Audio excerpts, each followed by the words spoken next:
Hello all, good afternoon. Sí. We're welcoming today José Luis de Vicente, an expert in interaction and digital culture, the first year professor here at the IAAC, so some of you have already had some classes with him.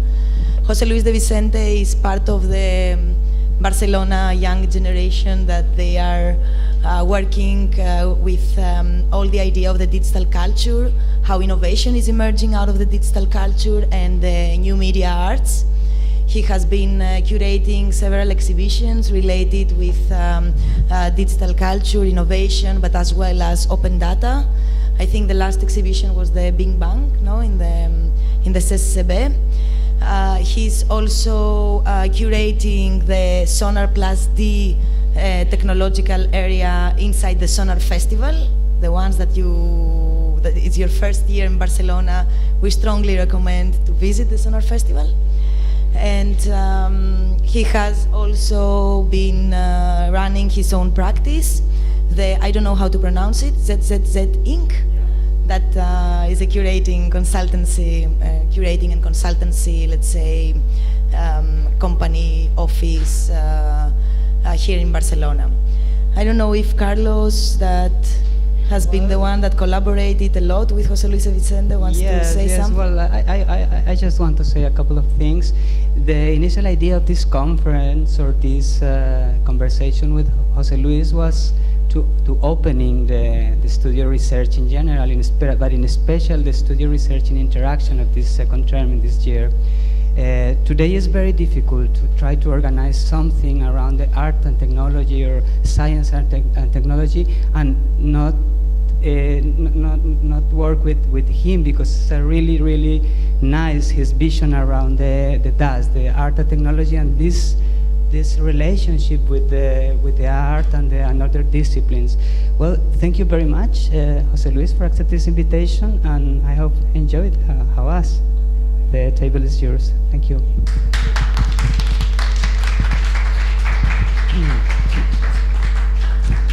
Thank you. Thanks a lot for the introduction. Thanks also for the invitation, Silvia and Carlos. I always love to be here because this school is really special, especially in the sense that it's different to the other ones in terms of how the approach it uses and how it talks about things today, and also about the environment that it creates. I just had last week my first class with my students here. Hi. And I really sort of recovered, because I didn't teach last year, sort of the things that are really special about the environment that is created here. And when Carlos told me to give this lecture, I was thinking about what kind of stories could I share with you related to my practice and what has been a lot of my practice in the last couple of years. And this was nice because it sort of helped me to try to reconstruct sort of a genealogy of my practice in the last couple of years, of stories and narratives, and also try to sort of define a territorial landscape and try to take you on a journey through that territory, which is also going to be very much specialized. And it has to do with one of the building blocks of society today, one of the really matters that we use to give shape to processes today in the world in a very definite way, and also to produce a space, to create a space. This matter is data. And I want to start with a story from 2007 about this city and about a urban technology that was introduced in this city, one of the first cities in the world where this new kind of urban technology that is very much physical, but it's also very much data-enabled and a data-driven technology was introduced. This technology, which has become common and has become something that we see every day and we don't pay much attention for, it's still very much to me a fascinating technology. It's networks of public bicycles. And in 2007, when Barcelona was the second city in the world after Paris to introduce a public network of bicycles, a researcher from Pompeu Fabra from the UPF University, Fabien Girardin, produced this image, which to me was pretty interesting because it was suddenly giving us access or a picture of something that we couldn't completely see before.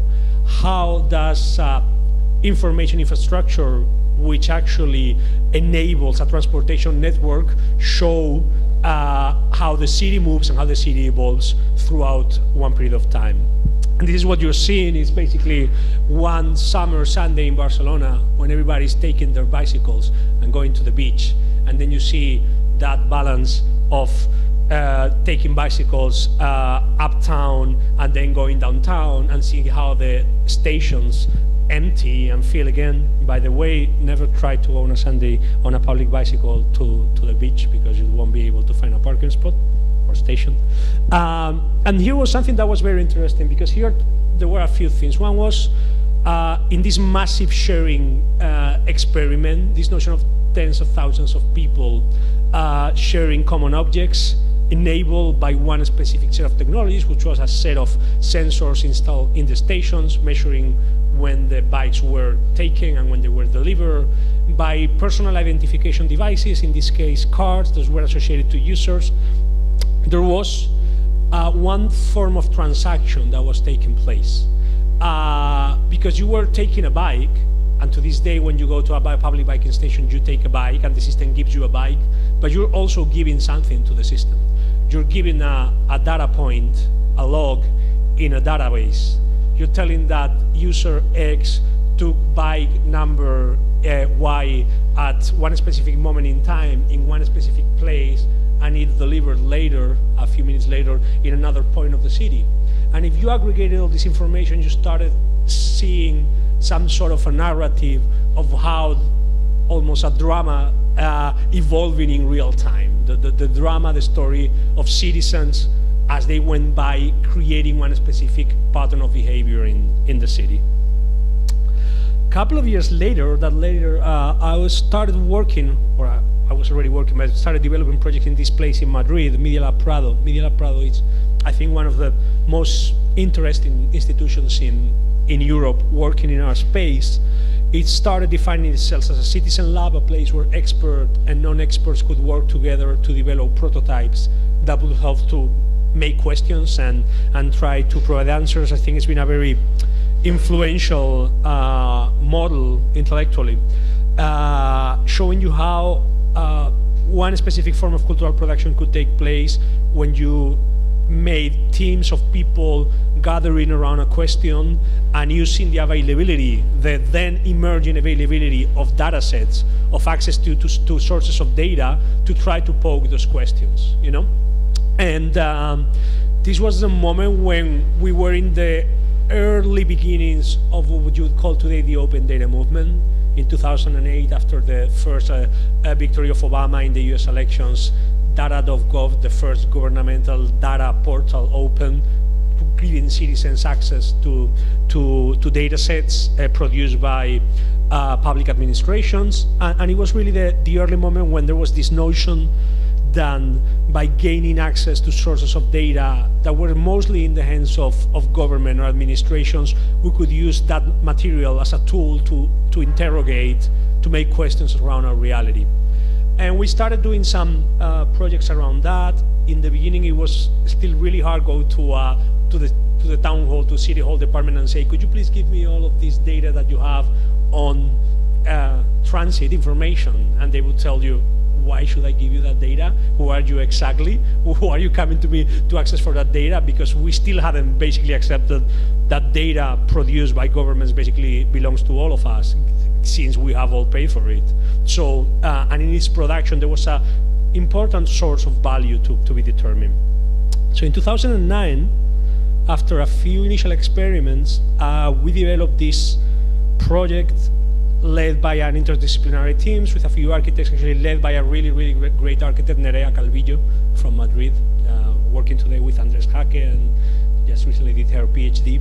And she basically, her project, the project she initiated, was looking at one and another specific data urban technology, a technology that is essential to make cities operate today, but that we rarely see.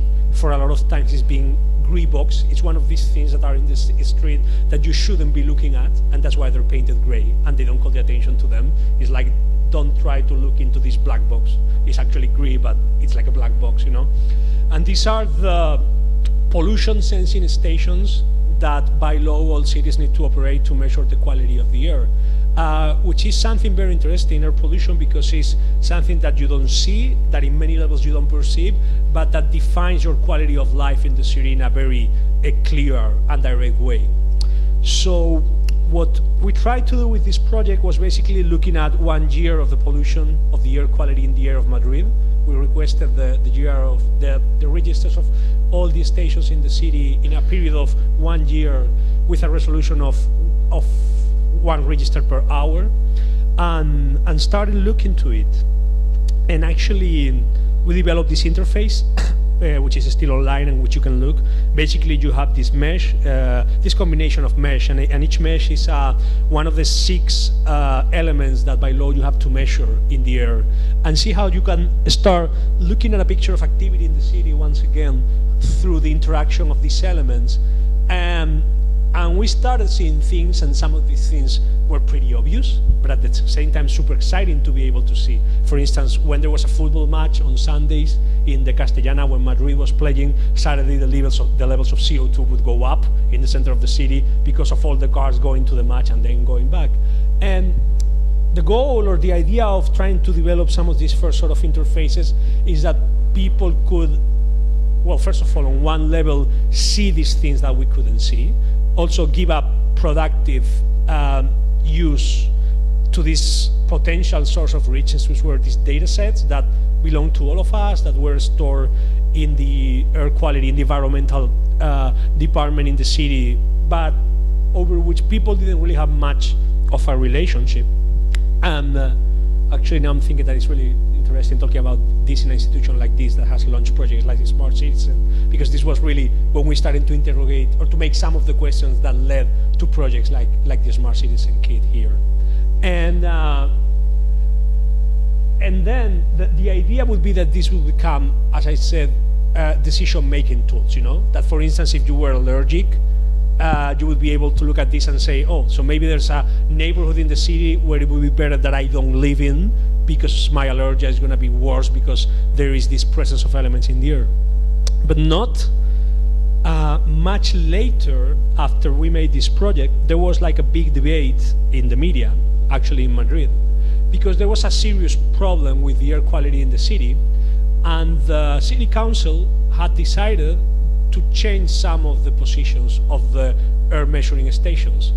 Because if you take a air pollution measuring station and you get it closer to a park, suddenly, magically, the quality of the air improves in all the city. And this was really interesting because on one level, allow you to understand that some of our initial preconceptions were a bit naive, and also because we were not recognizing that in the end, data is a highly political medium and a highly ideological, because data is not something objective that exists out there that we go and measure it, and by measuring it, we know and understand what is happening out there. Because when you actually craft and produce data, you're using the technologies that you can afford under the legislation that enforces it, with the limitations and empowerments of the democratic culture in which you're operating, and under the political guidance of those in decision of defining where and how are these data infrastructures going to operate. So this was a very interesting learning experience to understand that we really need to look and measure the impact of data today in our world and in the way that we measure and produce reality, but being incredibly aware, very, very aware of the biases that it embeds while we are approaching it. The last story is from last year, and it has to do with the culmination of this project that actually Sylvia mentioned in the introduction. For 2 years we were working in an exhibition for the Barcelona Center of Contemporary Culture, CCCB. The exhibition was open from May till November, and now it's going to Madrid. It opens in Madrid in the Telefónica Foundation in March.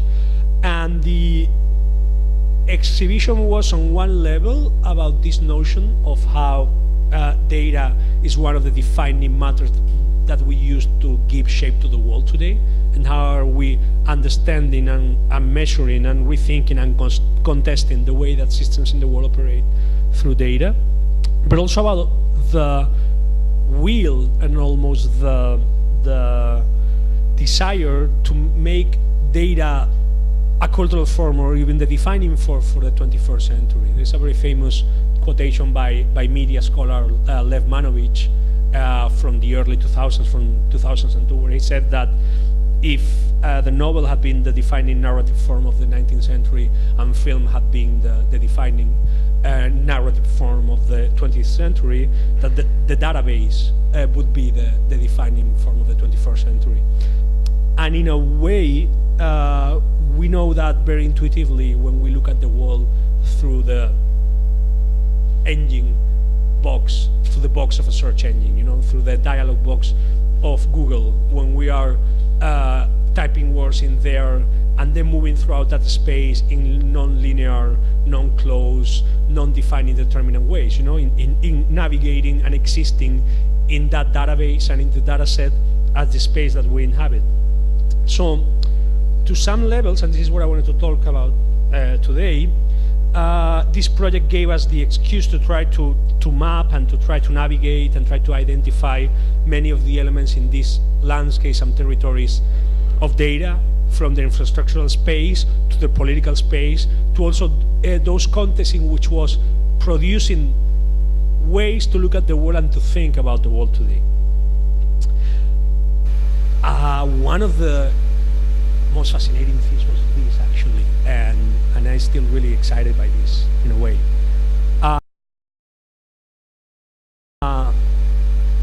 Digital culture for a very long time has been made up of metaphors, and we are still inhabiting those metaphors. The interface, by definition, is a set of metaphors. When we talk about folders, when we talk about windows, when we talk about, which are actually just conventions to let us navigate the space.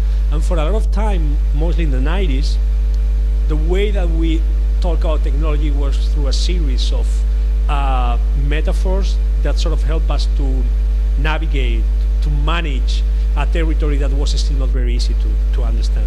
And today we also inhabit and inherit those metaphors. This is one of them, the cloud, the notion that most of the data that we produce, that we use from our mails, from our text messages, from our tweets, from our status updates on Facebook, our personal documents, are not in our hard drive anymore. They are somewhere up there, being hosted in spaces that we never see, that we rarely have represented, and that we have no kind of connection on. And still, though, we are very intimately connected to these places, because if we go to one of these places and you look at those lights turning on and off, those lights are very literally us.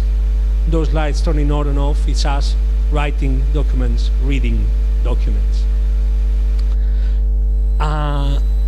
This is actually the biggest data infrastructure data center in Spain, the Alcalá Telefónica data center, close to Madrid. It has the size of 8 football fields. It has a staff of 10 people, so these things are really, really huge, but they're barely used by people. And this is an installation that artist Timo Arnold developed by going there and sort of trying to unveil the veil of the web. This is really fascinating. These are, one thing you find in data centers is a lot of empty rooms, and you have empty rooms there because those are your mails, your documents from next year. By definition, a data center is always going to be an unfinished architecture. It's a space that has to be built in real time as we fill it up with stuff. And those are the cables that literally connect it to the internet, that get to the bottom, and that's the internet. That's exactly where the cable goes into the web of webs. And those are the batteries that power the whole thing, because the most important concept in the data center industry is what is called uptime. And uptime is the notion of what is the percentage of time that place is going to be able to provide you with the file that you want now. And the data center industry sort of works trying to guarantee a 99.9% uptime, so that you can have your tweet when you want it, so you can see your YouTube cat video when you want it, so you can like something when you want it, and not 1 second later, which is also incredibly energy intensive. These are the batteries in case there is a power cut. These are the batteries on the basement, ensuring that all the servers are going to keep on running.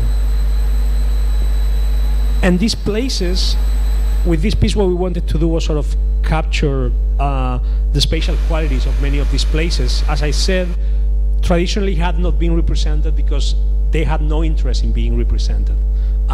In that trip to the Telefónica data center in Alcalá, we went sort of to capture their architectural qualities.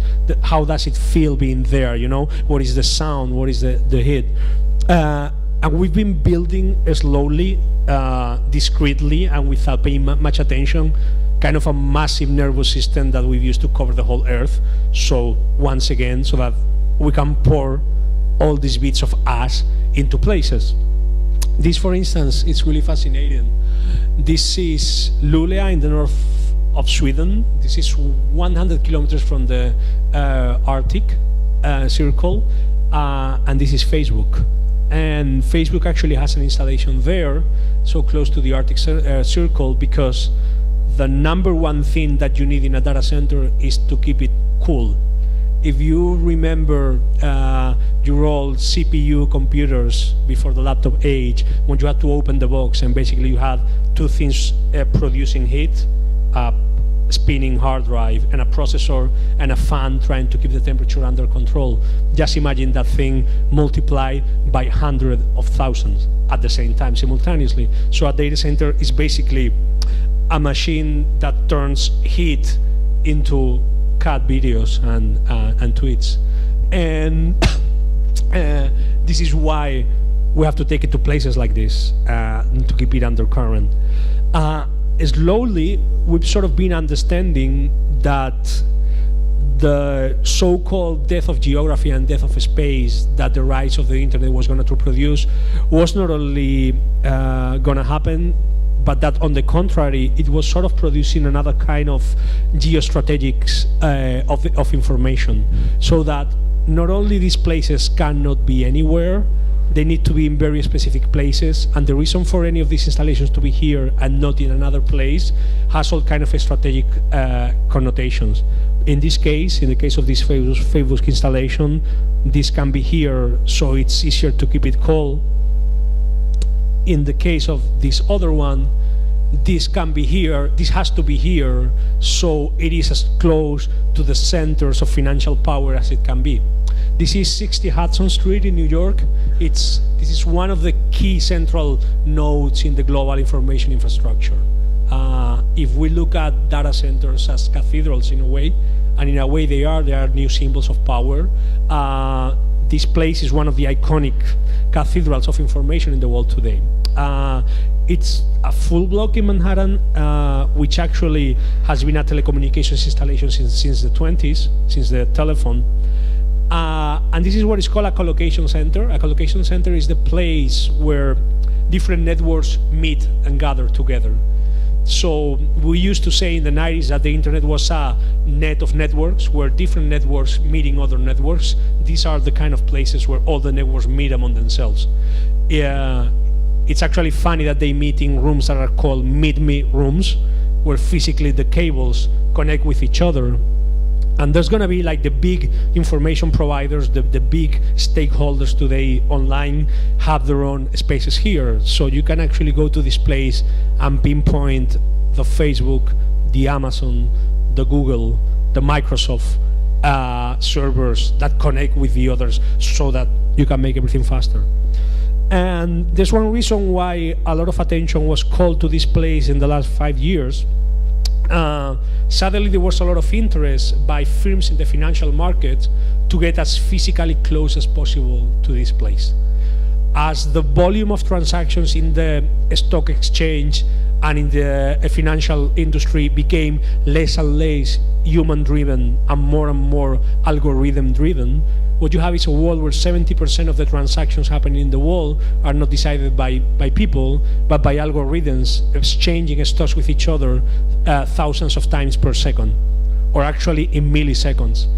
And what happens when you are exchanging, and this is the escape velocity of capitalism today, when you are exchanging values at thousands of times per second, suddenly being 300 meters closer to the place where the exchanges happen can actually give you an advantage over your competitor, because the cable might be 300 meters shorter, which maybe will give you 1 or 2 milliseconds of advantage.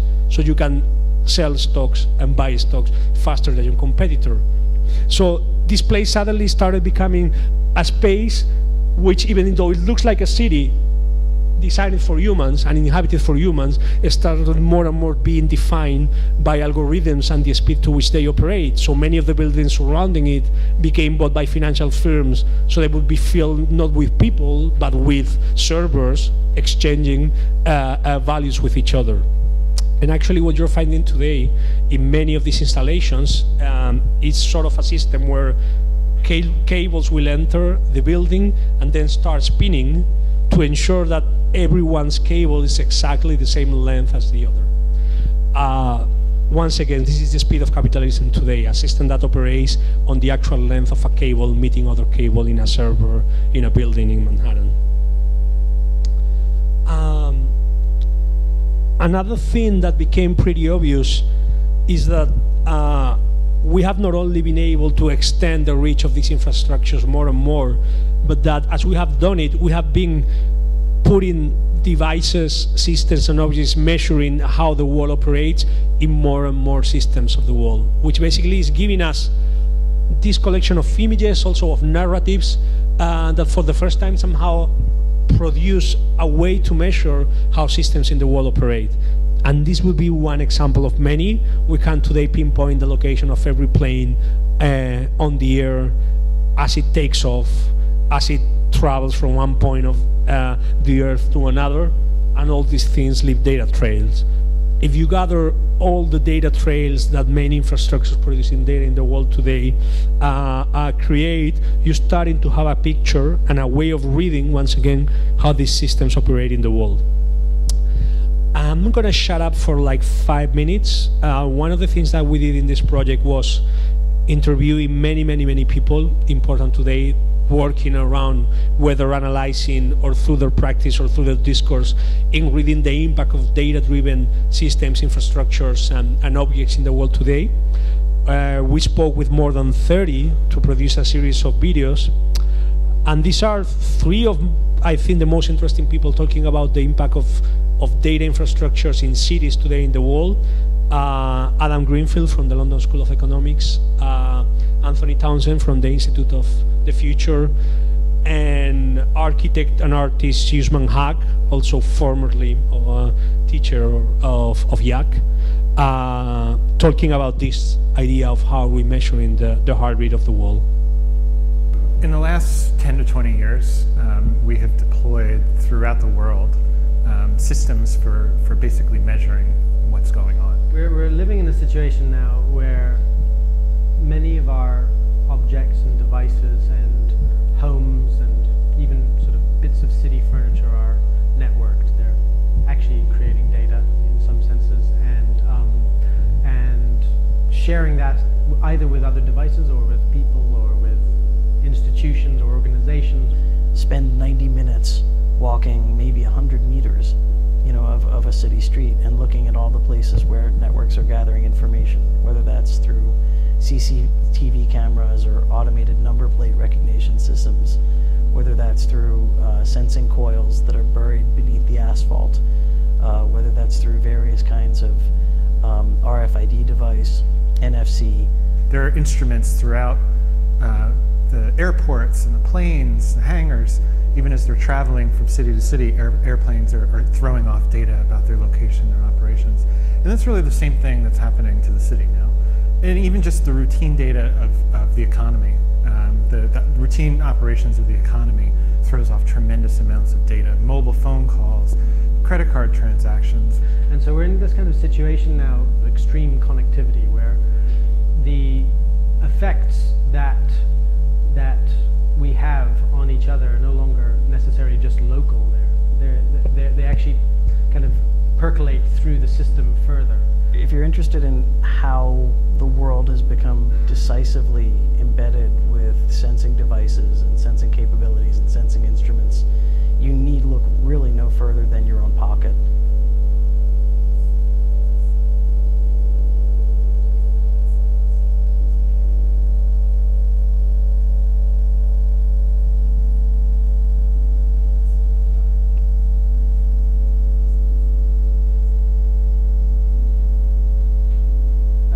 point in time, practically everybody in the developed world, something like 70% of everybody in the city has a sensing platform on their bodies at all times that goes where they go.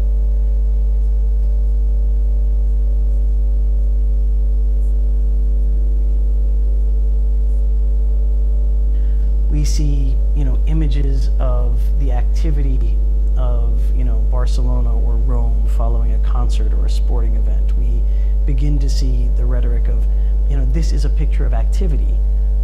These images represent where people are. And people are sort of looking through these almost like they're vital signs of the city to try to understand what's going on and see if there's patterns that they can then predict. So the corporate pitch around smart cities has basically been that we can tackle the challenge of global warming and climate change by making cities work more efficiently, by putting sensors and infrastructure that allow us to squeeze a little bit more capacity out of a road so we don't have to build a new road, or to reduce energy consumption in buildings. There have been some high-profile experiments, like the Intelligent Operations Center in Rio de Janeiro, which is this attempt to build almost a NASA-style mission control center for what many people have thought is an ungovernable city. And it's a city where large swaths of neighborhoods are controlled by drug gangs, and to help them they brought IBM in to essentially install a piece of software to manage the city. And it's not clear how effective it's being, but it certainly was a symbol of smartness in Brazil. The idea that we can just sort of optimize our cities to make them both greener and wealthier is really a suspect proposition. It's really a kind of fetish of data. It's the fetish that the more kind of floods of data we have, that we would somehow be able to make better decisions. Because it kind of comes down to that. That's the argument that's often made. More data will give us the capacity to make better decisions. Now, that's something that actually again and again has been proved to be not the case. So the question is, do bigger, faster computers and bigger, faster data get us to knowledge and understanding of cities, or do they just raise the possibility of bigger and faster mistakes? And this sort of new science of cities is really just forming now, and it remains to be seen if it's going to produce new, useful knowledge about cities. Because what happens is when you have more and more of this data, is in a sense you forget about the preconceptions or the boundaries through which that data was crafted in the first place. Because data is in a sense a craft. Somebody actually created it. You don't just pluck it from the atmosphere. You don't just go out and measure something that exists out there. So actually we are crafting tons of data every day. In a way, one of the most defining events in the last 10 years is that we've went from a transition where most of the big data sets in the world were produced by scientific, economic, governmental and administrative bureaucratic processes. We went to a state of things where most of the data in the world today is produced by the ongoing social activity of each one of us, whether consciously and actively or unconsciously and passively.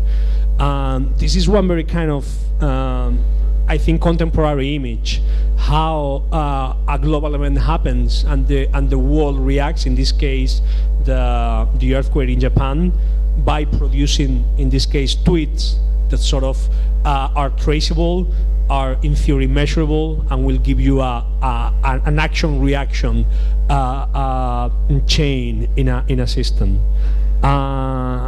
This is a piece by a photographer. It's 1 million pictures. These are all the pictures that were uploaded to Flickr in 24 hours in one specific day of 2009. And to me, there are a few interesting things when you look at things like this. For some people, this is one actual sign of how unconscious have we been, at least in the last 10 years, in the historical process where we were more excited by the possibilities of producing, sharing, and releasing data out there than by what was going to happen to it, under which regime was going to be preserved, who was going to have access to it. So this is kind of landfill of intimacy, you know, it's like a waste bin of millions of personal moments. But for more and more people, they're also looking at it in a different way. This, for people, is like a mine. You can actually find value in here. If this sort of answers the question of what is what we like, what is what we want, what is what we actually desire. So there are many emerging spaces where people are actually looking to the huge data sets that we produce constantly through our use of mobile telephony, of social networks, of different sets of platforms for the production of data, to look at patterns and try to find patterns of what it is that we collectively want from something. Whether how well it's going to film make out of in the box office, out of what people is tweeting about it, to how much do we like or we don't like a political candidate for the next cycle or campaign. And what you're finding actually today more and more is not an impact in one specific space in the production of knowledge, but actually something that is pretty transversal. Data-driven methodologies and technologies are affecting not one specific space, not one specific discipline, but many of them throughout every order. This is, to me, one that is especially fascinating because it sort of connects the distance that we find today between decision making in many spaces, in how we think about it and how actual decisions are taken. This that you're looking at is a piece of software called Media Coach. It's the piece of software that performance analytic departments in all football teams in the Spanish league use. All professional football teams have an analytics department. In every stadium there are 16 cameras filming from every possible angle the match, and after the end of the match all this information is downloaded to the software that basically turns the full match into a database that allows you to search for any single parameter. So you can look at how many times one specific player ran more than 28 kilometers per hour, or you can look at the heat map of what were the places where players were located at one specific point during the match.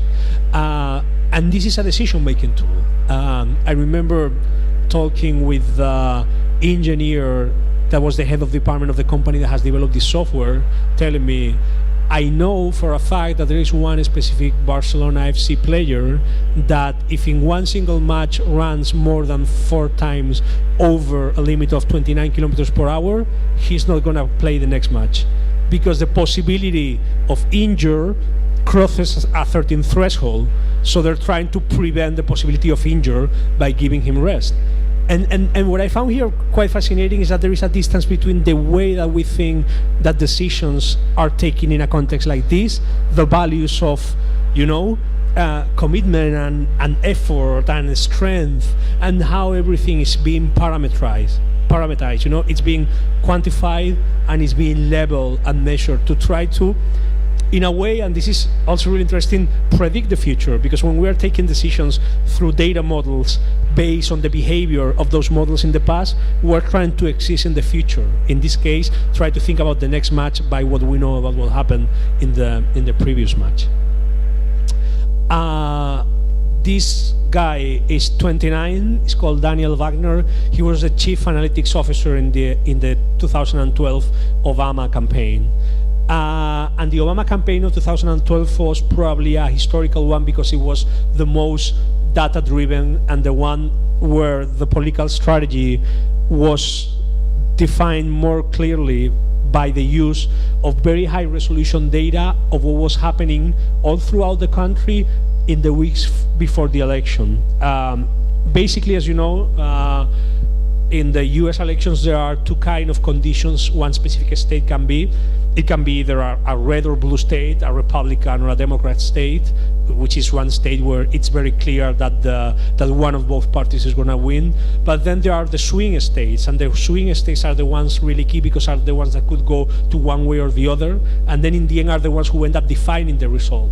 So basically, what the Obama campaign was doing is try to look at daily polls in all the swing states to try to define where should they be putting the effort of using all the money to put more effort in the campaigning and try to model in that way how the thing was going to happen.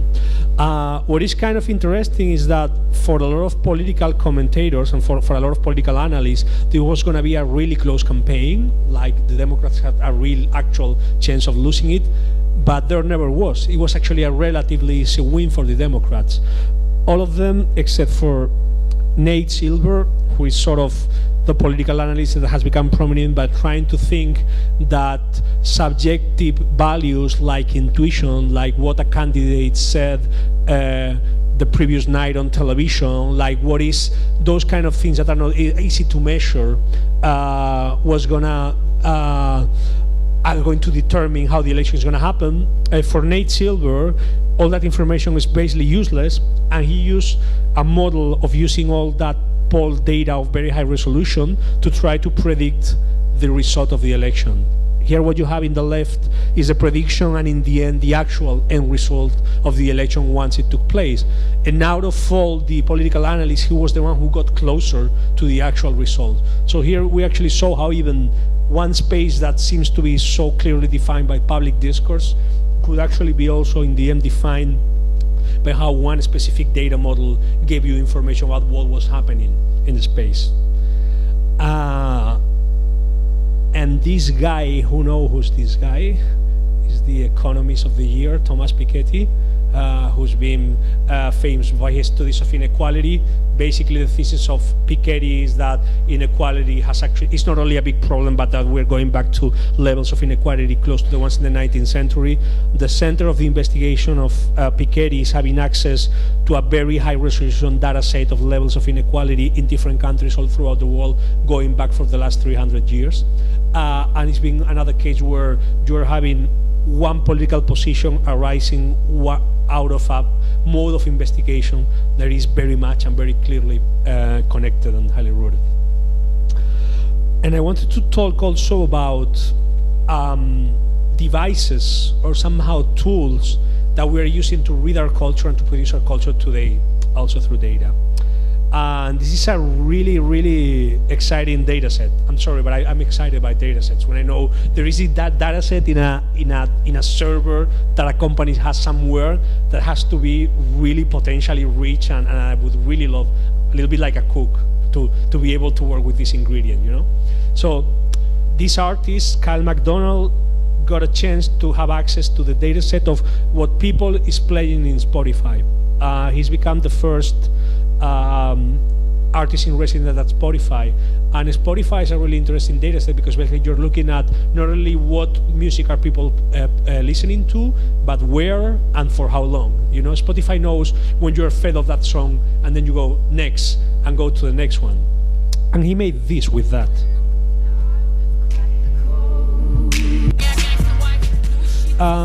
What you've seen here is two people in different parts of the world that are pressing play to the same song in the same exact moment in different places of the world.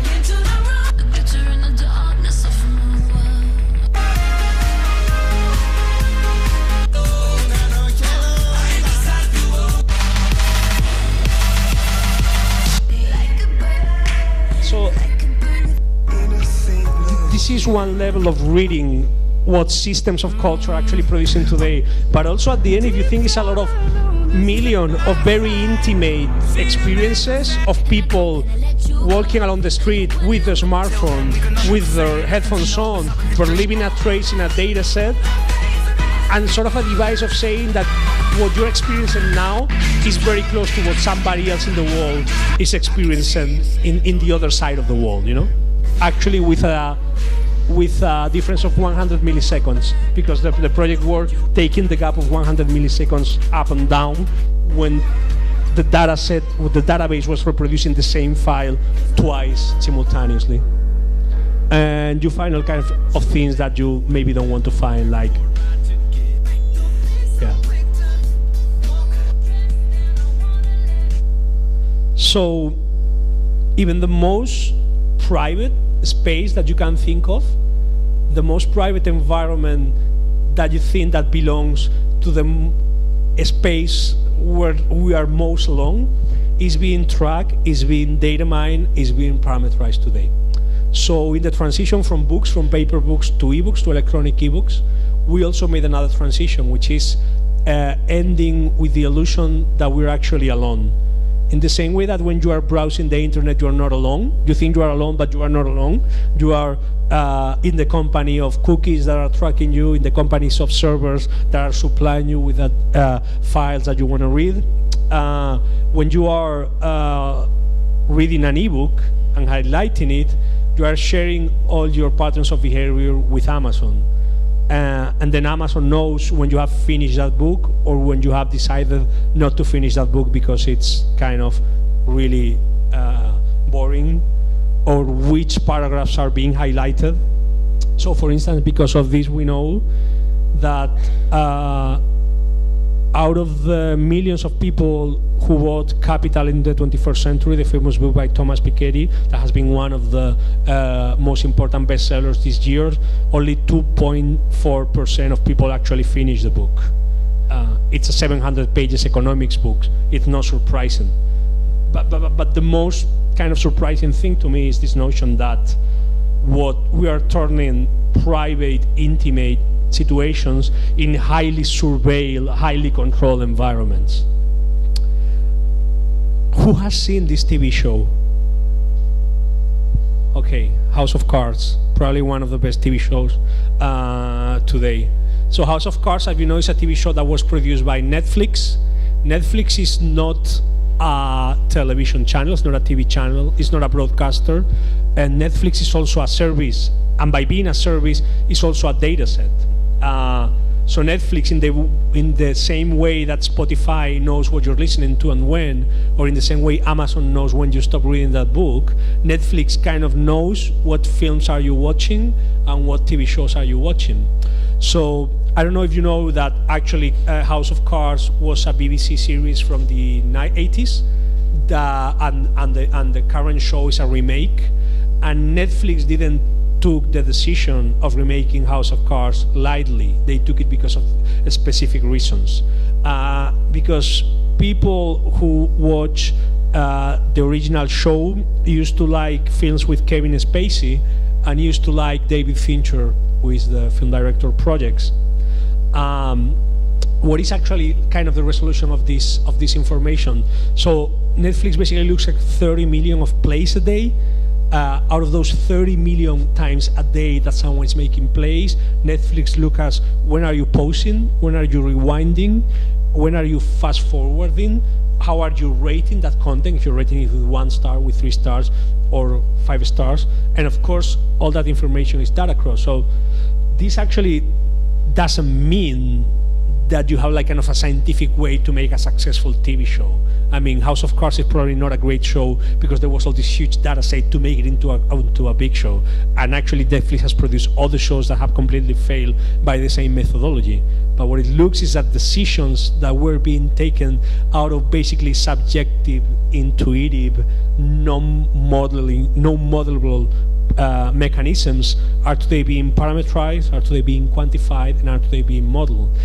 Is this having an impact in the way that we look at the world? Is this having an impact in the way that we're going to be telling stories about ourselves? It certainly is. The question is that we still are not completely sure about which is going to be and how is it going to change when some things that we could do because we wanted to do it or because we have the creative impulse to do it now need data backing up every single decision to do it.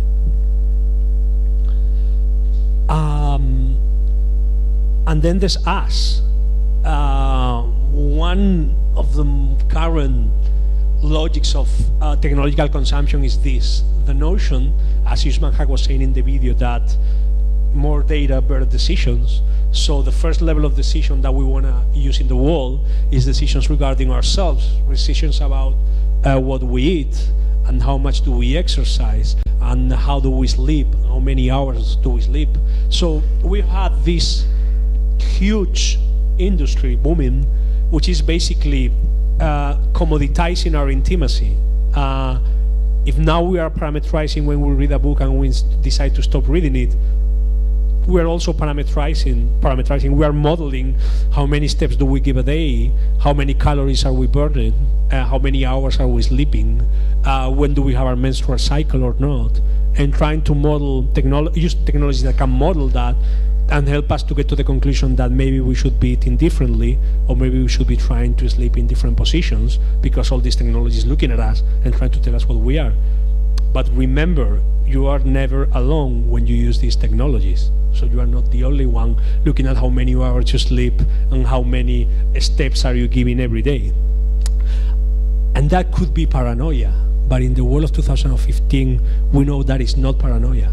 We know that actually all these systems are part of a global structure of power that is being exerted. Since in June of 2013, an NSA analyst called Edward Snowden came out and basically told us that all the technologies that we use every day, that all the systems that we feed information into constantly are rigged, are at the service or at the disposal of structures of power like intelligence agencies, like this one that artist Trevor Paglen is overflying in a helicopter in this video, the NSA, that can not only actually look by literally wiring the submarine cables on the surface of the sea into what mails do we read and into what pages do we like on Facebook, but also in the end, in a not necessarily faraway future, get a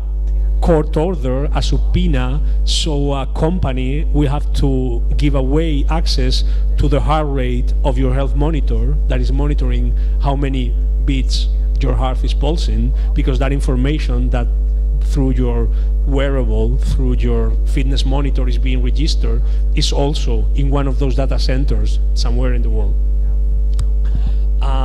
This is a picture that is part of one project that we did for the exhibition. It's called the Anonymize Yourself, a guide for electronic self-defense. It's basically looking at all kind of technologies being deployed in the world today in cities, some of them existing, some of them upcoming, some of them common, some of them still not so common, that are basically looking at us and producing data trails about how we behave. So it's many kinds of things. It's things going from, obviously, the new kinds of street lamps that can detect when people are in the street or not to turn on and off, and which privacy advocacy organizations are basically telling you that are another way of looking at exactly when you can be on the street. Or even smart meters. Do you know what a smart meter is? A way to monitor all the energy that you're using in your home. Privacy organizations have proved how if you have access to the information trails of a smart monitor, you can know a lot about how people live in their houses. Because, for instance, in the morning when you plug in the toaster and you put the toast, that's a peak in the register of power consumption in your house. Or when you shower, or the data trail of a house where 1 people is living is different to the one where 5 people is living. Many of these things are traceable. From things that are quite actually naive in a way and vague, but actually have big implications. How many of you have used, for instance, free Wi-Fi services in shopping malls that ask for access to your Facebook profile to give you access to Wi-Fi? How many of you have used any systems? This is becoming common in airports, in shopping malls. So think about this, and once again think about these transactions as what they are, transactions. You're getting free Wi-Fi, but you're giving them all your profile information of your Facebook profile, which is like, can you think about any possible way of identifying you better as a consumer? It's like, thank you for the Wi-Fi, here is everything that I like and all the friends that I have in the world. And this kind of model is moving from one side to the other. This is another kind of surveillance technology existing in the world today. And it's one of the elements that really called the attention of people in the exhibition. First, because it looks like a new media art installation, and it's not a new media art installation. It would have been in 1990 or in 1995. This is a common technology, once again present in public space today. this is the kind of cameras that you use to try to model the flows of people in public space. And why do you want to do that? Because if you are a real estate agent and you want to put a price to how valuable is your space for a shop in one street in the center of the city, you can do it more efficiently if you have data of how many people cross through that street and stop at your window shop and look at it throughout the day. So that data can be modeled and that data can exist. You have this kind of infrared cameras that are very similar to the Kinect. Have you seen the infrared cameras for the Kinect? So it's basically there, and you rarely don't see it because it's on the window shop, and it looks at where are you, how long have you been there, if you're looking or not looking at the window shop. It tries to identify if you're male or female, which is sort of works to a certain extent. I think its success rate was something like 70%. How many people in the day was the total aggregate, and also actually the next thing that they're trying to do is try to split that into age segments. So if you look like you are 18-25 or 25-40 or 45-60 or so on and so forth. And I remember one day showing this to people in the exhibition, which everyone obviously first was really excited and then really creep out, that I really thought very clearly, and I hadn't thought about it before like that, this is also the smart city. The smart city is not all these utopian narratives about more efficient power, energy solving systems that will make a nicer, more humane, more ecologically sound urban environment. It's also systems that are trying to parameterize and model everything that is happening in the context of public space to take decisions on it according to different agendas that are not necessarily serving to the interests of what we want to necessarily negotiate in the space. This is a cause for concern, and this is something that we should be paying attention. And I'm not saying that we're living in 1984. I'm not saying that we're living under a regime or complete surveillance. But what we're saying is that there are new kinds of actors in the spaces that we operate that we are not necessarily aware of, that are intermediating citizens and the processes of decision taking that are completely transparent today, in the sense that we rarely recognize them. This could be one of them.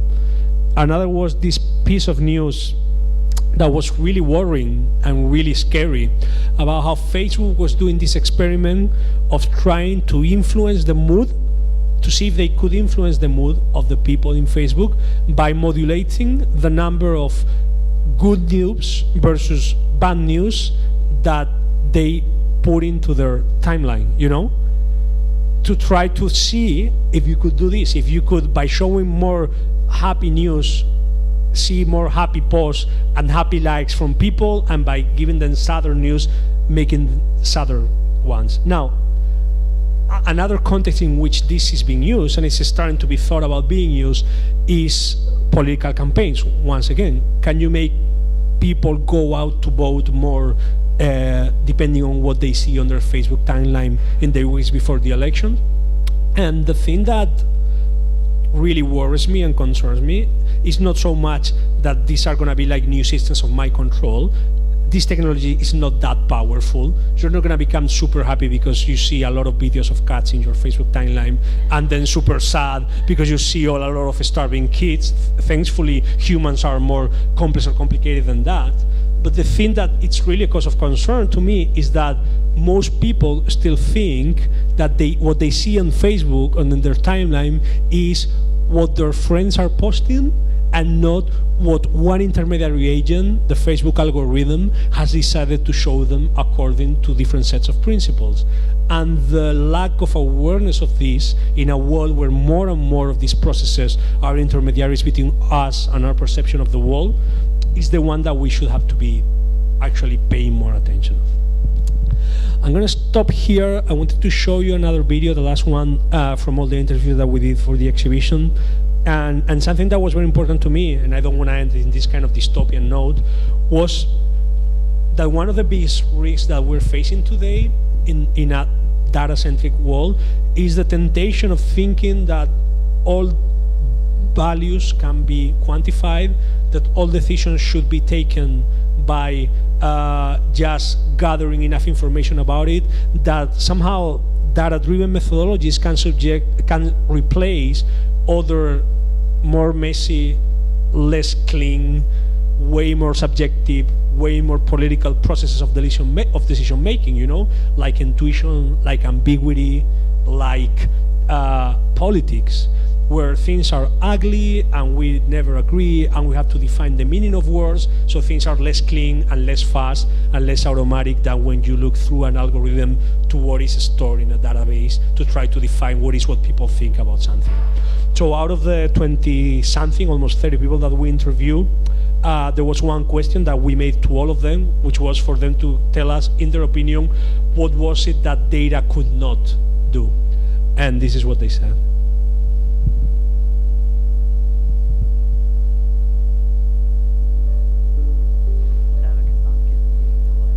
Data cannot be an answer. Data cannot be a substitute. Data cannot obviate the need for politics. Data cannot solve all of our problems. So, data cannot solve our problems. I have an inchoate sense that I'm probably not going to be able to articulate convincingly. It is up to us to use the information that we have to try and address the challenges that we see ahead of us. I personally don't ascribe to any sort of technocratic utopian future where we can use data to solve all problems, because fundamentally it's another tool to help us make better decisions. And using facts and using evidence to help inform our decisions will hopefully make us help us make better decisions. And I think one of the dangers of that we're going to face moving into a world where we're sensing cities from multiple vantage points at excruciating levels of detail, and then trying to make sense of that, is that we'll fool ourselves into thinking that we're in control. Los datos no pueden ser verdad. Los datos no pueden explicar el factor humano. Los datos por sí solos nunca van a poder sustituir la intuición humana. Los datos no pueden saber de quién me voy a enamorar. Los datos son lo que son objetivos, son medibles, son cuantificables, ¿no? Y eso precisamente los dota de gran valor para el mercado, para lo que es el capital, ¿no? Sin embargo, humanamente son bastante pobres. Y todo lo que hacemos no tiene una lógica. Hay un gran ejemplo con Google Maps, ¿no? Si te fías de Google Maps para montar tus paseos, siempre irás a los mismos sitios. Porque Google Maps lo que hace es coger lo que ya has hecho y te monta patrones en base a lo que ya has hecho, con lo cual se basa en este principio de la repetición y de la rutina, cuando nuestras vidas no se basan en la repetición y en la rutina, y además nuestras decisiones no siempre son lógicas y racionales. Tenemos que darnos cuenta de que influye mucho cómo se recaba la información, de que a veces los datos se recaban de manera medio engañosa, con lo cual no hay que mirarlos como si nos fiáramos, como si fueran dioses. Hay una máxima y es: los datos no pueden darnos toda la verdad. Los datos pueden saber de quién me he enamorado antes, pero no de quién voy a enamorarme. Es decir, al final hay muchos trade-offs, hay muchos equilibrios que tenemos que hacer y hay decisiones que deben ser políticas y que son cualitativas y que están basadas en los valores y los deseos de la gente. Eventually, the more data you gather, the stronger the illusion that you can transcend the political and move to the numerical and move to the technocratic becomes. I think we have to resist that temptation. The more data you have, the more politics you need. I think that's the relationship that we have to understand, that data structures do not develop, they do not emerge according to their own logic, they emerge according to the kind of simplifications made by political, social, and economic actors. And we have to understand how those simplifications are made, and we have to occasionally do something to change those simplifications, right? And to add complexity, reinscribe complexity, reinscribe the interests of people affected by those simplifications. This should be simpler. It should be simpler. The first part was okay, yeah, about the data, yeah. And I think the greatest mistake we can make is to precisely assume that we can actually leave the old, messy, noisy, deliberative world of politics behind and focus on this clean, data-driven, supposedly macro-level view that we get from collecting more and more data. I think that's the ultimate utopia and the ultimate conceit of quantification. Los datos son solo otra fuente de información que uno puede usar para contrastar la realidad, para hallar esa realidad, para desvelar la realidad que se oculta por detrás de la complejidad. Pero por sí solos no valen para nada, es decir, uno tiene enfrente millones de números, no importa la cantidad de números que uno tenga enfrente de sí mismo, si uno no tiene un método y si uno no sabe qué preguntas se le tiene que preguntar a esos datos, pues uno nunca va a encontrar las respuestas. Muchas veces más datos generan ruido, es decir, no necesitamos tantos datos, necesitamos los datos correctos. Y ahí me gustaría ver más análisis de datos basado en el problema y no basado en los datos. Data cannot be a substitute for going out to the street and having good dialogue with people, because the data itself will only be partial, and it will measure, you will measure and you will get what you measure, what you're looking for, and you'll optimize what you measure, and that might not be the real thing. Data cannot be an answer. It can't even be part of the question as far as I'm concerned. In a sense, it is only a byproduct of asking questions, of trying to make sense. And so, as far as I'm concerned, data cannot in itself help us make any kind of decision that's useful. Data can have something to add, but it will be just a small part. Data cannot give meaning to life. You know, it can produce insight, it can produce value, but it can't lend meaning. I think we're very much going to be in a world where by observing cities in excruciating detail, we're actually going to change the way they work. And so it's possible that the system may get weirder faster than we can understand it, because every time we poke at it, we actually change what's happening. And you know, it's possible that we'll actually understand less of what's going on than we do now.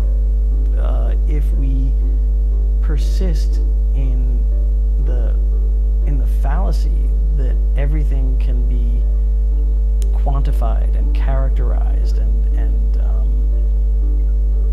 every salient aspect of its existence in the world registered technically, I think we abrade most of the processes that certainly in my lifetime have produced the more meaningful emotions and have produced the more resonant and memorable states of being.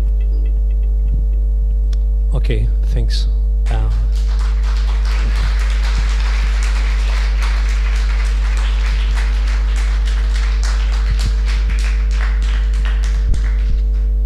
Thanks a lot, Jose Luis, for your very stimulating lecture. I got the impression that there might be some questions from the audience. Manuel? Thank you very much, Jose Luis. It was absolutely great, and also for us very, very illustrating and also very exciting, not to have these different approaches, very rich to the idea of data as you believe, and because you know, as you you are teaching with us, and for us we are convinced that we are in an informational era and also in an informational logic. But I think all the time I was with this obsession when seeing your presentations, that was not enough, and at the end it was absolutely fantastic, this finish, because I think that sometimes we assimilate information and data. Of course. And this is the thing to don't think. So data are information, but informations are more than not datas. only that. And information is also yes, these suggestions, solicitations, a lot of synonymous that are evidently data is a synonymous, but we have other synonyms that are not so measurable or so calculable or so, but are more linked with the idea of intuition, etc., and are also information. And the importance of the information for us, the importance of this revolution is the capacity to interact, the capacity to cross information, the capacity to have interactions. your line of research, no, in fact. And I think that this end was very interesting also to complete the other enormous and interesting approaches in your big, not only big data, but big informational approach to this moment. And thank you very much. Thank you. Well, the question is if you are agree. Yeah, no, yeah. This idea that where to introduce the intuition that was there, no? Where to introduce the risk, that the risk is not only calculable, but at the same time, sometimes it's irrational, absolutely. Sometimes it's feeling, sometimes it's emotion, and the data seems to that need to be predictable, optimized, etc. No? To me, I mean, the reason that I think that this is the way that I like to think about this discourse now in 2015 is because we come from 5 years of building up a discourse, and there was one term that I haven't used. I didn't think about not using it, but in a way I like to avoid it, which is big data, because big data has become kind of the poster in a way for one specific set of technologies, but even more than technologies, ideologies. And some of these ideologies linked to big data actually sort of are related to the notion that when you have a lot, you don't need other kind of approaches because you can do things that you don't need to do otherwise. And we find that is true, but to a certain extent, and also in many cases, it is extremely misleading. Also, sometimes we find that big data, in a way, is cheap data. It's a very cheap way of gaining access and sort of replacing other methodologies that take more time, that help you to use other kind of qualitative-based approaches, from ethnography to other kind of community-led work. So it's very tempting, in a way, to pour all these sources of data into an algorithm. I'll give you an example. When we have kind of the model of the smart city kind of arising, 2008, 2009, 2010, there was like some very big assumptions about things that could be sorted out just because the scale of the resolution of the data had changed. And for instance, having a lot of sensors to measure the movement of cars in the city maybe was going to be the answer to solve traffic jams in your city. Now, the success in solving traffic jams through data-driven methodology has been quite limited in general terms, because it's actually tied to many other kind of systems where the dynamics happen in different way. Or now, for instance, in the social sciences, if you're looking at sociology or you're looking at political analysis, it's very tempting to look at Twitter, get 5 million tweets from Twitter, and then trying to look at what they're saying to try to make a consequence. And also there's a reason to do that, because it's impossible to go out house by house and make a poll out of 5 million people, but also because it's very cheap, just taking the fire hose of Twitter and using that. But the number of biases that are embedded in there, you know, the things that are not there instead of, are showing us that many of these approaches are almost useless. Now, it's probable, and I'm convinced of that in 5 years we'll be looking at this a completely different way, in a more mature, more critical, more nuanced, and more aware that these are methodologies that need to be combined and supplement other kind of much more grounded, street-based, community-driven kinds of approaches to work. And it's not going to be one or the other, in the same way that today we don't really talk about bottom-up or top-down. It's going to be about understanding the potentials, but also the biases and the risk of both of them combined. And also, to me, something very important about this last video was that, unfortunately, in many, many cases, we have been reading these technologies not through the discourse of science, but through the discourse of marketing. And the problem with marketing is that it's always going to promise a very kind of ideal picture that is not necessarily connected to the actual real limitations. So if we are skeptical, if we sort of keep our skepticism of many of the promises that were thrown at us, we'll be relatively fine, or we'll be way better. So we shouldn't be putting these big signs with watch out, danger, because things may not be as easy or as ideal as these pictures of efficiency are painting. Anybody? And it's an aspirin? Thank you, Jose Luis. I think that, you know, like we all, in a way, know that data is the new oil, no? It's not about the. This is one of the things that marketing says, and that you shouldn't necessarily take by granted. You know. What I mean is that it's true that at the end of the day, there is a control related with the data, and there is a control and a power related with that.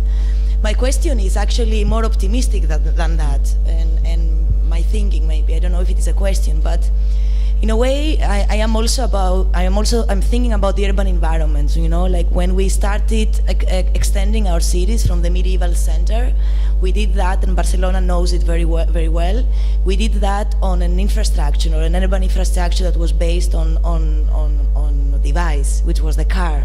No, the extension of the CERDA plan has been the ensemble that has been based on the car, and we have created all these ground connections by the highways and the streets and everything. And in a way, it created a kind of control on how people started inhabiting the space. It created a kind of regulations of how life was happening in the public space, of how I was moving from one point to another. When public transportation came, the underground, that was even more intense. No, and at the same time, it also created the possibility of connectivity, of physical proximity connectivity. Today, we are at a moment that the new urban infrastructure is far beyond this kind of physical, let's say, dimension of the urban environment. We're talking about an invisible layer of information. We're talking about a kind of a digital cloud, as you very well was explaining in the beginning, where all our information is and to where all our connection is happening.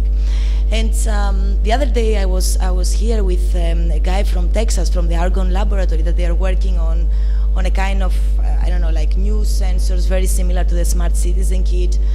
And what I was thinking while he was talking is that the fact that today, with all these technologies, what we can have is actually transforming the cities into like supercomputers, mega computers. We are not in the machines of the Turing theory, but we are in an actually mega computers. And if we have the capacities of the technology to transform the urban environments into supercomputers, then why wouldn't we start thinking of new kind of regulations for all this kind of privacy data? And I mean, why should I take the data of an infrared camera about who are the people and not install an algorithm that will process the data of the picture and will only give me values of how many heads, or what is the number of the people, and I don't care if they're male, female, wearing black, white, or if it is me or if it is you. And I think that I'm saying that because the question I would put on the table is which is the new thinking or the new actions that we need to take in order to, on the one hand, try to take the advantage of the data as information, or try to create the methods to transform data into information, and at the same time being able to protect the privacy data and being able to, I don't know, like be more efficient without taking responsible, I don't know, like without giving my data without wanting it. So there are a few things here. One is, talking on the positive side, and this was just something that I was thinking that was inspired by your question, and we were following the logic of your question. One thing that I think, for instance, is very clear now in 2015, and I think is very exciting, it's probably the most powerful urban technology of our time, in the same way that the car was the technology that reshapes its surrounding. It's the mobile phone. And the mobile phone has been the one that has had more impact in trying to reshape the way citizens use the city as a device. And what 10 years ago was something that was starting to show potential, now it's starting to actually have an actual shape in the way services are developed and the way these are shaped, When 10 years, in 2007, the bicycles were starting to be deployed, that was a technology that could use the mobile phone, but that didn't rely on the mobile phone. Now you have new modes of information, information infrastructure that are changing urban infrastructures that are 100% relying on the mobile phone. For instance, the new systems like Uber that are replacing cabs by ad hoc networks of cars that will come to your request, when you demand them, because they know where you are and they can how to reshape. There is one system, for instance, that is being deployed in different cities in the world. The most famous one is in Finland, that is called Kutsu Plus. Have you heard about it? Kutsu Plus is absolutely fascinating to me, because Kutsu Plus is the notion that if you know where people are and how they move, why do you need fixed bus lines?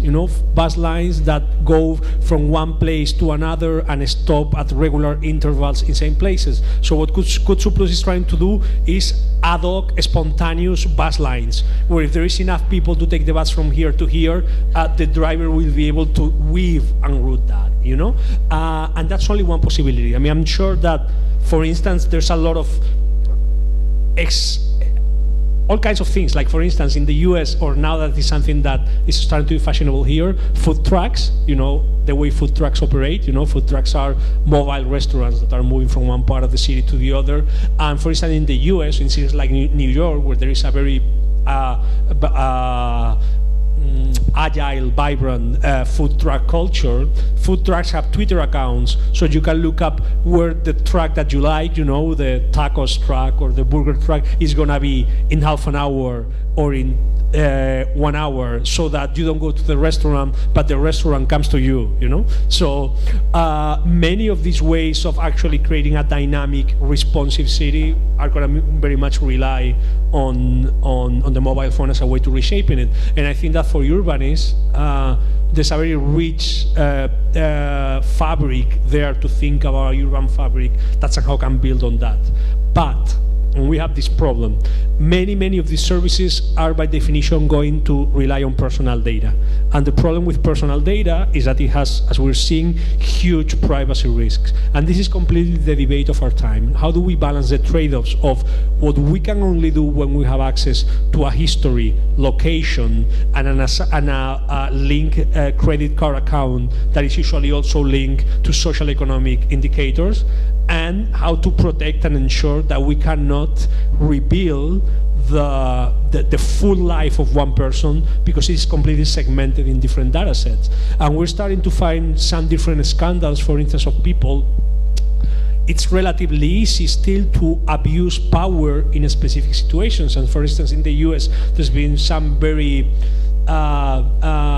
scary and kind of worrying cases of how the data from Uber has been used to understand how people are behaving and taking the city. There was recently one case that was really fascinating.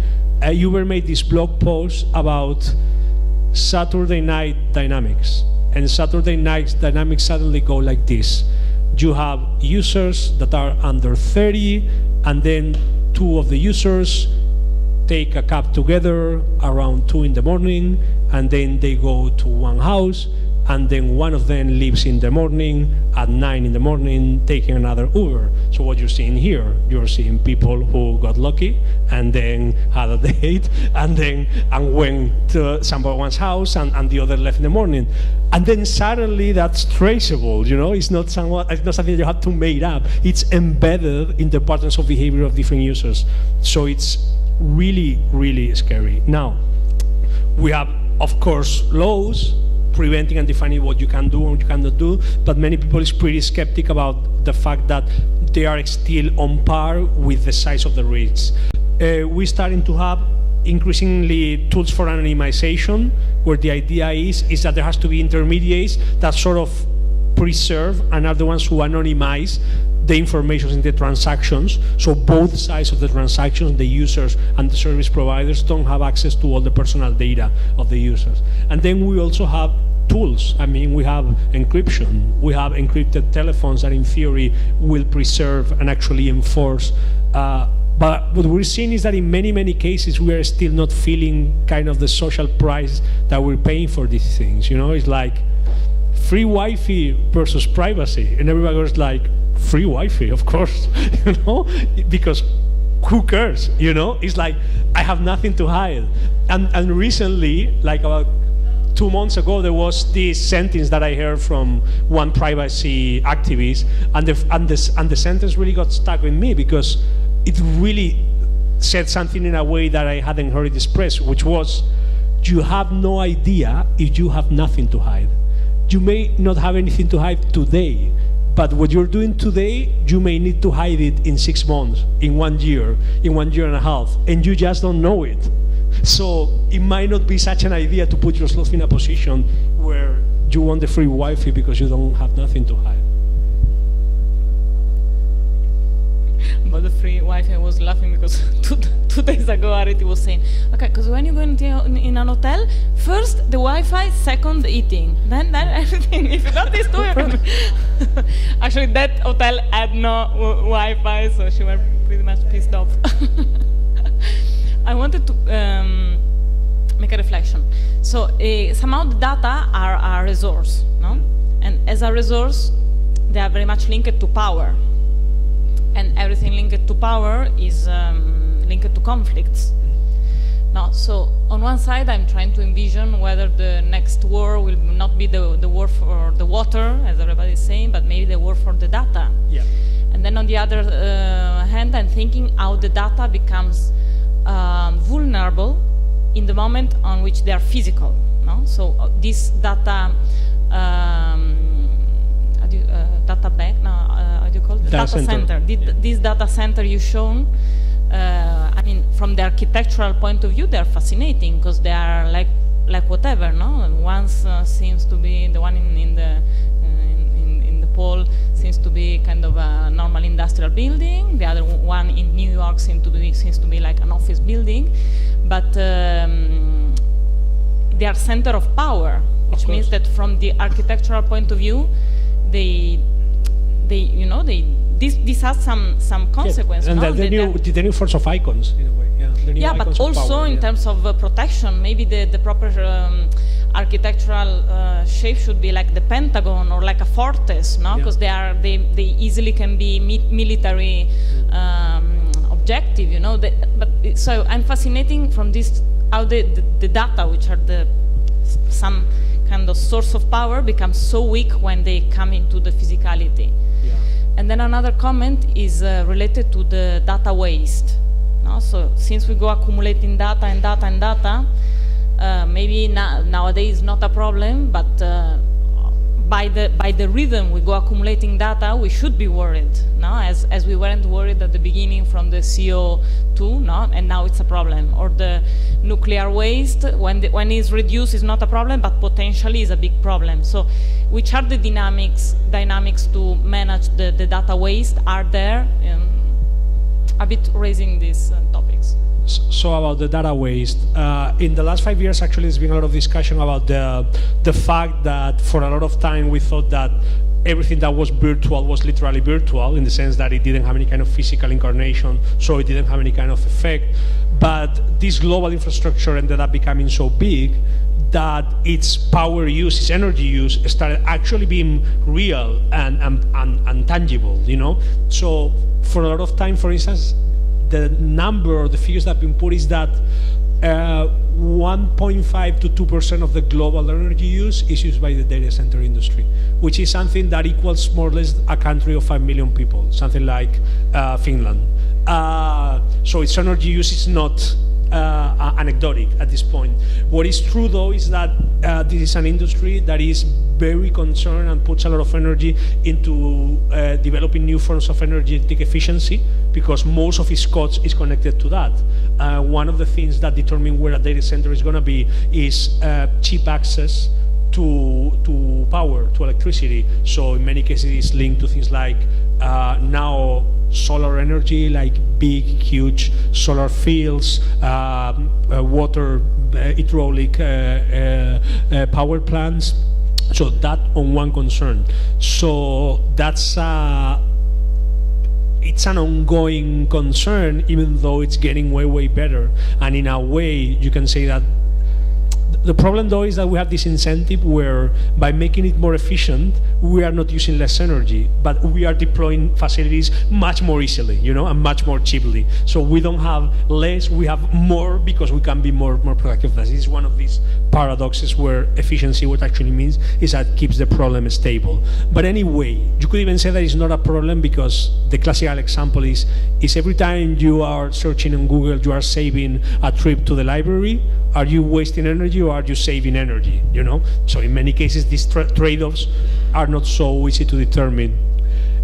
There is something, though, that is actually quite fascinating, which is the fact that any service cannot be defined for its normal operative mode, but it has to be defined for the peaks in demand, For like, this is YouTube, but then suddenly there is a video that goes viral and then the systems go like this. This basically means that you need to have a lot of energy redundancy, which is to be able to produce maybe 10 more times energy than the one that you use usually. What happens with this is that sometimes you need to have secondary systems that are not so efficient and so ecological. So in many cases, you have to literally burn oil from generators to keep data centers running, which is kind of amazing because then you are creating a cloud of pollution so that you can keep on serving cat videos. And there's though another, with this notion of data waste, to me there's another issue connected to it that is more important, which is long-term data preservation, which is because it's so cheap to store and it's so easy to produce, we're having more and more of it, but we have basically no idea how are we going to make it accessible in the long term. Because if you look at any of the big companies that are basically in possession of the biggest data structures in the world, a Google or a Facebook, and if you ask them, are these technologies going to still be operating in 10, 15 years? You say, well, technologically yes, even though they require a lot of attention. Like drives need to be changed constantly, copies need to be made all the time. But the most important question is any of these institutions going to exist in 50 years? And the question is, we don't know. We have no idea. We have literally no idea if Facebook is going to exist in 50 years. If the day Facebook goes down, there's going to be any kind of commitment to the notion of preserving all that huge structures of information. And what we are actually finding is that we have these institutions that are in many cases preserving some of the biggest pools of knowledge produced by humankind with no kind of mission in terms of preserving it and making it accessible long term. So we have some examples. The Library of Congress in the US stores a copy of all the tweets. So there's like a Twitter backup at the Library of Congress, and that is going to be preserved. But in many other cases, there is nothing like that. And the funny thing is that digital has this quality which is very easy to copy, but it's very easy to make it disappear. Like the information is less stable and less necessarily to produce. So to me, the question of how do we exist in a world where we perceive that all this has a value, so there should be a mission to make it accessible and to preserve it, it opens all kind of interesting questions.